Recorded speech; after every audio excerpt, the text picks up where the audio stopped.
दोस्तों देखिए, महेश पांडे खेसारी लाल यादव के पक्ष में क्यों नहीं बोल रहे हैं जब पवन सिंह और खेसारी लाल यादव का विवाद चल रहा है। तो इसके बारे में वीडियो बना के महेश पांडे बताए हैं। जब महेश पांडे खेसारी लाल यादव के चलते पवन सिंह से दुश्मनी लिए थे, और तो आप लोगों को याद ही होगा कि विशाल सिंह और महेश पांडे में क्या कुछ हुआ था साल भर पहले।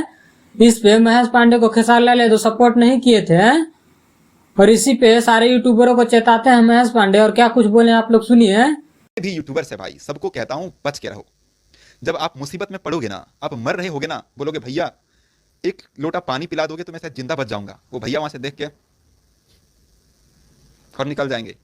फ्री में रहेगा ना वो पानी, एक लोटा कि पिला दो, वो फ्री वाला पानी भी नहीं पिलाएंगे। जी हाँ दोस्तों, किसी से दुश्मनी लेने से पहले आप लोग सोच लो कि आपका क्या असर होगा। और इसमें खेसारी लाल यादव आपका कोई सपोर्ट नहीं करेंगे, क्योंकि महेश पांडे को सपोर्ट भी नहीं किए थे। इसलिए आज महेश पांडे नहीं बोलते हैं, दोनों का न्यूज बनाते हैं, चाहे पूरे भोजपुरी इंडस्ट्री का न्यूज बनाते हैं। तो आप लोग सारे स्टारों को लेके चलिए, किसी के चलते मोल दुश्मनी मत लीजिए, नहीं तो आपके साथ कुछ भी होगा, कोई स्टार आपके साथ खड़ा नहीं होगा। तो इसीलिए सोच समझ के वीडियो बनाइए। ऐसे ही वीडियो देखने के लिए हमारे चैनल को सब्सक्राइब करें।